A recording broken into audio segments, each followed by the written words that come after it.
Hello everyone and welcome back to the menagerie.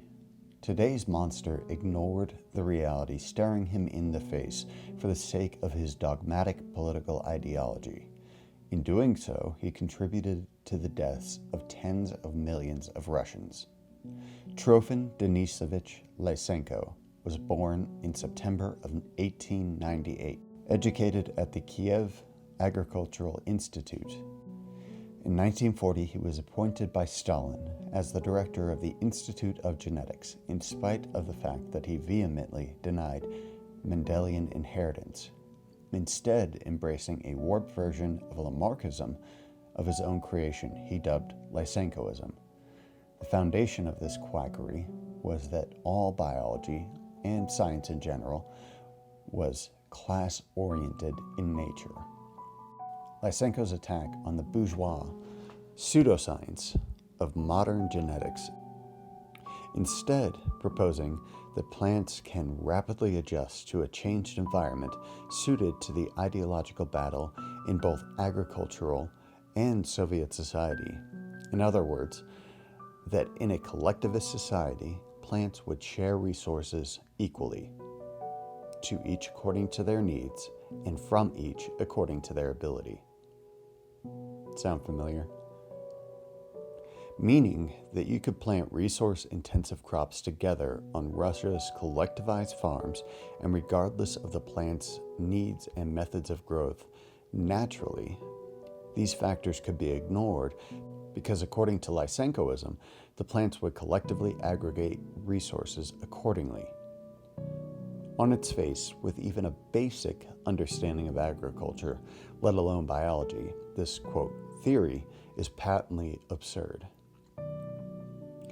However, it did fit with the narrative of the Soviet government, so it was embraced wholeheartedly.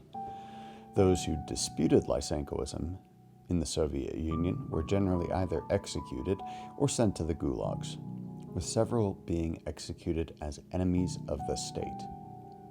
All the while, government media hailed Lysenko as a brilliant visionary, one bringing forth a new form of agriculture to the people that would solve the famine problems that the nation already faced.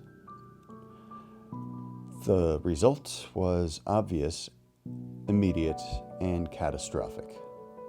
Crop failure after crop failure after crop failure. And because all agriculture was state-run, there was no one using any alternative form of agriculture. It was either Lysenkoism or nothing. The result of this caused millions to starve. One particularly despicable example of this was the Holodomor famine in Ukraine. Later on, China adopted the same pseudoscience with identical results. The actual toll of lives lost is incalculable. But considering how many died in Russia during the famines and in China during the Great Leap Forward, the numbers are enormous. In spite of this, Lysenko lived out his life quite comfortably and never had to answer for his role in the deaths of tens of millions of people. There's obviously far more that one could go into with regards to the famines and the gulags and the general dystopia that was the Soviet Union during the 1930s up to the 1980s. But I wanted to focus specifically on this particular topic, an example where ideological dogma superseded basic facts of reality and resulted in the deaths of tens of millions of people through starvation.